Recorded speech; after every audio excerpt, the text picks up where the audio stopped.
here we are again. It's not really fun.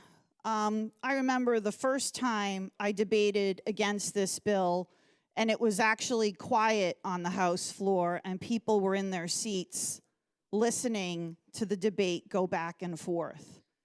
And maybe that's changed because there are only 2 people left here on the floor who actually voted on that bill back in 2018. We say never forget, and yet that's all we ever do. I remember that day so well. I remember being on the corner of Coral Springs Drive and Holmberg as parents were coming to see where their kids were because they were texting them from closets thinking they weren't going to make it out alive. I remember going to the Marriott that night, hearing the screams from Peter Wong's family when they were told the worst news that any parent wants to hear. I remember being in the room with the Hoyer family when they were given the tragic news about Luke. I remember attending all sorts of after-action meetings, school safety meetings. I remember going to trauma therapy. I remember the kids who have still not recovered, even though they quote unquote survived. And it hurts me when we have to keep going through all of this again, and the facts and the arguments that get thrown at us keep changing. I heard in somebody's comments this go around, well, this law wouldn't have changed anything in Parkland, and that is BS and an absolute lie. Because the killer got the gun because he purchased it. We didn't have red flag laws at the time, so the people who keep saying, well, BSO kept going to his house, they had no law on the record to be able to do anything with the information they had. People talk about constitutional rights, but it has been proven that this law in its current form is constitutional.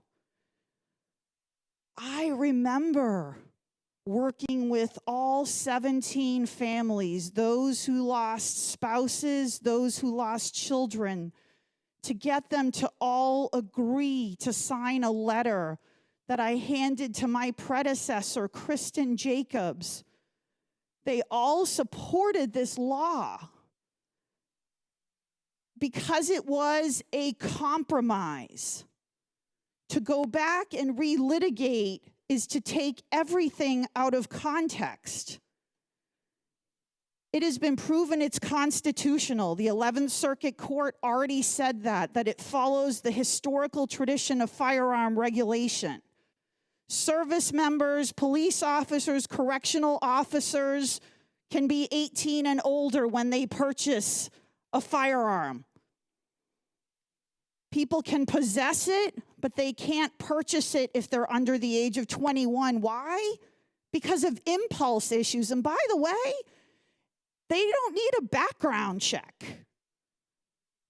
We're not doing anything to support background checks. We're not doing anything. We even took away trainings from concealed carry permits. And regarding whether it's 18 or 21, the science and brain development has shown that 21 is better. And James Madison and Thomas Jefferson didn't think you were old enough if you were under the age of 21. And if we want to talk about things that don't line up and hypocrisy, you sure don't want a woman who's 18 or older to make choices about her own body. And what about voter rights for those who are coming back into the community? We put barriers up so they can't vote. And I'm glad there's so much concern for single mothers, and I hope that happens in lowering the pricing and the costs of daycare and childcare and everything a single mother needs to get by and care for her children. This hurts every time, and I know it's going to continue to keep going on until this eventually passes, because you can do this. The facts are not with you on this. And I really take offense to being called emotional when I talk about this. Because yes, I'm emotional, because I'm a mother and I'm a human being. But that doesn't mean I'm wrong. I have the facts. We all have the facts and data on our side. This is a good law that has stood the test of time. And the only reason to get rid of it is this emotional allegiance to this idea that you have to have a gun as the most awesome right you have. I am begging all of you to look at the facts, look at the 11th Circuit decision, and think about the people and what they sacrificed and what they've had to go through for this law to even be here to protect your loved ones. I swore an oath here for the citizens and the people I serve. I worship God. I am begging all of you to look deep and look at your actual facts and think about putting community, safety, children, and the people you serve first. Because my fear is, if this should ever pass, the next school shooting will be in your hands. Thank you.